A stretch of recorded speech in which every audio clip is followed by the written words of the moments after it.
Okay, so we're going to go to, let's go ahead and go to 13.1. So I'm going to back out of the 12.5a and I'm going to go to 13.1a.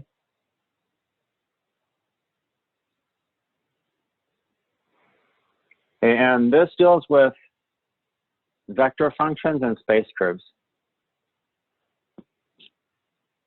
So vector functions look kind of like this. And the things that we do with this are very much like you would expect. So in taking the limit as t goes to 0, you're just taking the limits of each of the pieces separately. So what's the limit of, as t goes to 0, of e to the negative 2t? What's that limit? If t goes to 0, what do you get here? 1. Yes, you get 1. So because e to the 0 is 1, so that's going to be 1 or 1 times I. And then what happens is t goes to 0 of t squared over sine squared of t. Does anybody remember what that is? Is it 1 as well? Yes, because there's that formula that the limit is t goes to 0 of t over sine t is 1. Okay, so that's also 1. And then tangent of 6t. Is that just 6? What's the, well, it's, so t is going to 0, so this is going to be tangent of 0. What's the tangent of 0? It's either 1 or negative 1, or 0. Or 0, yeah, okay, so it's 0, the third choice. Okay, so 1,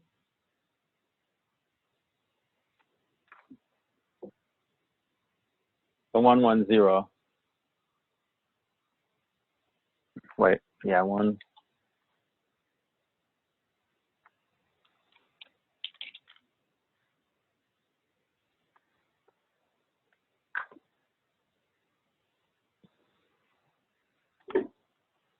Okay, and then you can also sketch curves.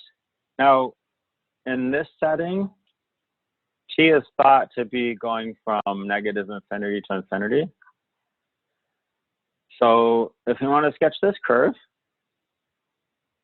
there's a couple ways you can go about it.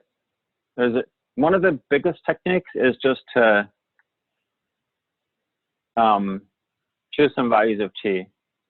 Now, if there's no, like I said, if there's no specification on the parameterization like that, then you just assume it's from negative infinity to infinity. And you also, these curves have a direction, so it's important to put arrows on the curve to denote the direction. Okay, so what I like to do, or what works out well in a lot of cases, is you can make a little table like this and then put in some specified values of t. And maybe we can start out as maybe we can start out as a negative, so like -1, for example, and then see what happens. If you put a -1 into here, you're going to get 1 minus 2, which is -1, and then here it's also going to be -1. And then you can come over here and then plot that point. So this is going to be -1, -1. So you're just looking at this value and this value for the coordinates. That's down there. And then if you plug in a 0 for t, you get -2, 0. And that's, wait, that's not -1, -1. What am I thinking? Okay, so -1, -1 is right there. Okay, -2, 0 is right there. Okay, and then if you plug in a 1, you're going to get -1, 1. So that's going to be over here. So the curve in that little amount of time between -1 to 1, it went like this. Okay, and so based on that information alone, the only one that it could be is the upper right. And it goes like that. Okay, so the upper right is the correct answer. Another thing that is useful is you can take, you can set the axes. So X is the first, so the first one represents X and the second one represents Y. Now, if you can take these two equations and eliminate the T, then that's really good. And so one way that you can eliminate the T is because here you know that Y is T, so that means T is Y. So that means that means that this, you can replace that T with a Y. And of course, that's the equation of the parabola. Okay, but you still need to figure out the direction. So as T's go from smaller values to larger values, then you're gonna move this way along the graph in this direction. And so it's important to denote the direction. Okay, so that's that one. Here's another one. Sketch another curve. So again, we make a table, and this has X, Y, and Z, right? So X, Y, and Z. And that three-dimensional stuff's a bit harder. Okay, so if we start at -1, we're gonna have, it's gonna be 1, 1, 1. That's interesting. If we start, and then 0 is gonna give you 0, 0, 0. And then 1 is also gonna give you 1, 1, 1. 2 is gonna give you 4. Let's see, 2 to the 4th is 16, and 2 to the 6th is 64. Whoa, that gets out of control pretty quickly there. Okay, so if we look to graph it,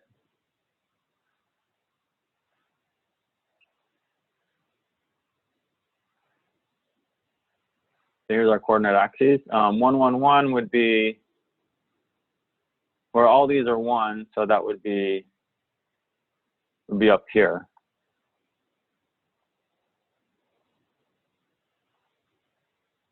Maybe up here somewhere. Okay. That'd be the first point. And then when you're at -1, and then it goes to 0, and then it comes back to -1. No, it starts at 1, 1, not -1. So it starts at -1, it's at 1, 1, 1, it goes to 0, 0, 0 at 0, and then somehow it comes back out here to that. And then when T is 2, you're already at 4. So you're at 4 here, but you're 16 this way, and then you're way up here. It's 64 on the Z. So that's really weird. Okay, let's look at the possible answers. And which one does it look like? The top left, top right, bottom left, or bottom right?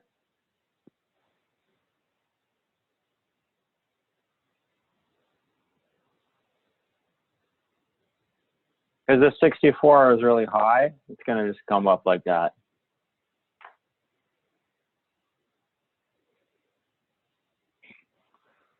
Top left. Yes, top left. Good, top left.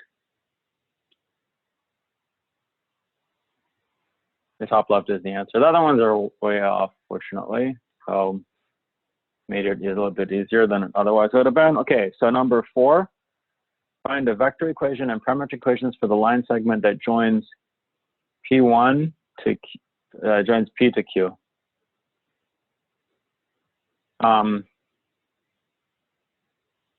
Over here on the page 1, I have parameterization of a line segment.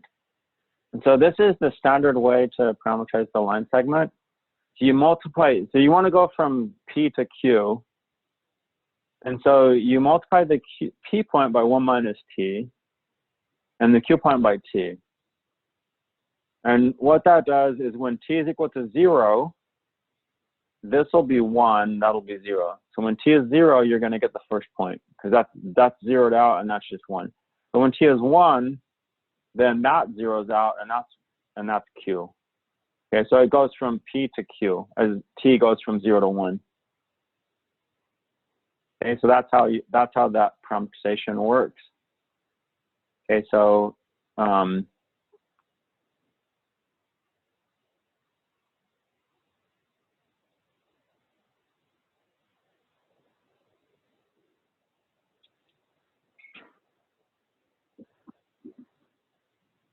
R of t is going to be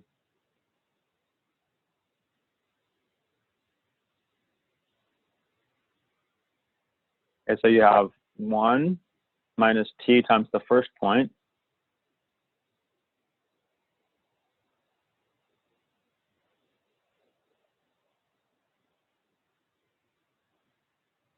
plus t times the second point. And then you want to also say that t is going to go from 0 to 1. Okay, so once again, if t is 0, then that goes away completely. All that goes away, and you just have the first point. And if t is 1, then this goes away because that's going to be 0, and you'll just have the second point. Okay, so just need to like quote simplify this a little bit. So this is if you distribute the 1 minus t, you get 1 minus t, negative 1 plus t, and then 7 minus 7t. And then over here you have distributing the t, you got 7t, 2t, and t. And then combining everything, let's see, 1 minus t plus 7t, that would be 1 plus 6t. And then this one plus 2t would be negative 1 plus 3t. And then this one plus t would be 7 minus 6t. Okay, and then this right here is generally an important part of it. So,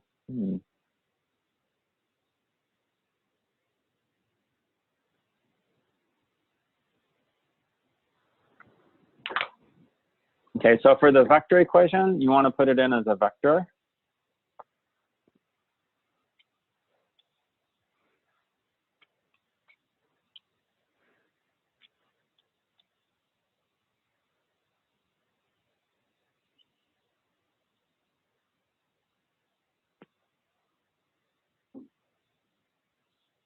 Okay, so I should have had the vector brackets here. Okay, so you need the vector brackets for a vector equation, and then also you can put it in as a parametric equations, which is just me the round thing. So for the second part, you just put this part in because it already has the parentheses. So 1 plus 6t, comma, negative 1 plus 3t, comma, 7 minus 6t. Okay, so that's the second part. Okay, good. I got them both right. So this is the first part, like that. And the second part, you just put in this. Do you put the parentheses on the first one? For the first one, you use vector brackets. For the second one, it has the parentheses already there. But technically, that's what that would be.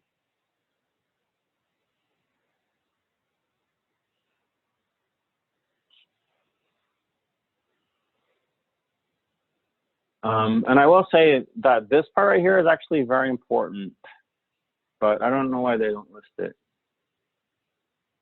Oh well. Because without that, then this doesn't make as much sense.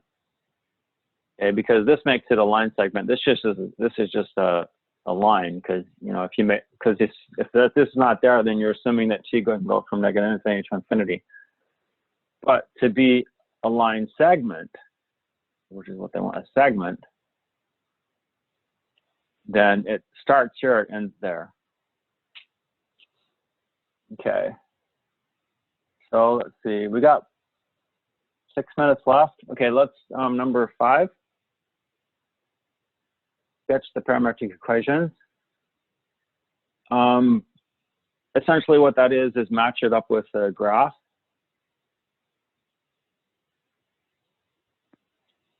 Okay, if you ever see cosine and sine like this in parameters, so like if x is equal to cosine something and y is equal to sine of something, or and then these some things are the same, or if you see like x equals r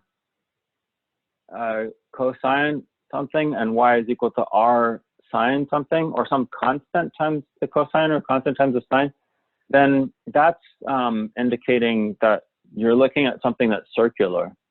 Okay, so on the first page, I conveniently put this right here because this comes up in this section.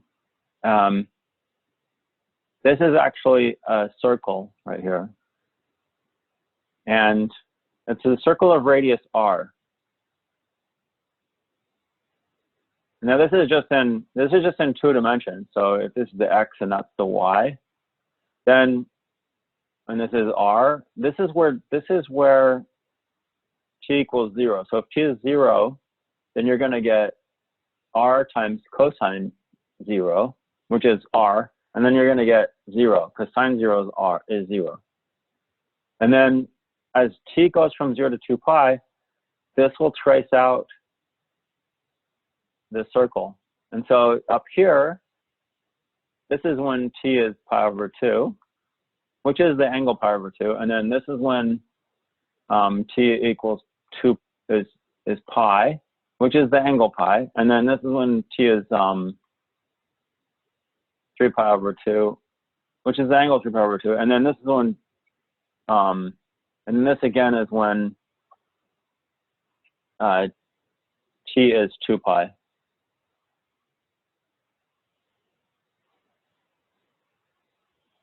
Okay. So there's that information. So but then you also have this z as well.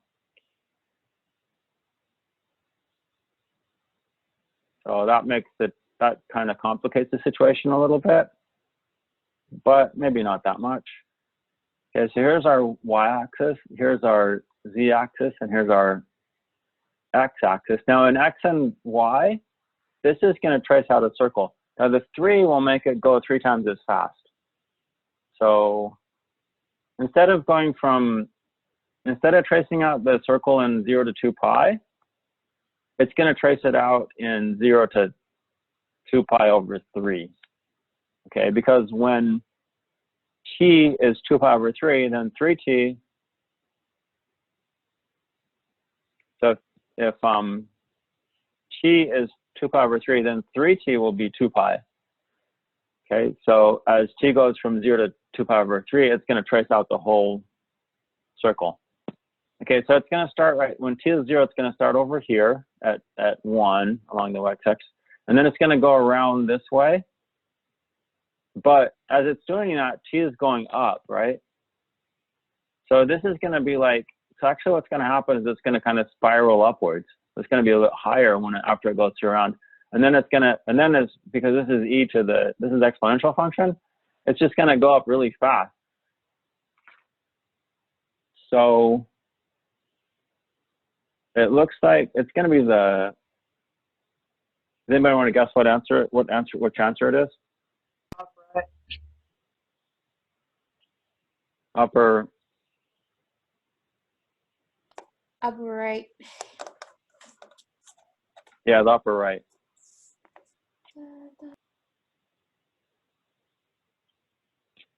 So maybe I don't have it sketched out so good.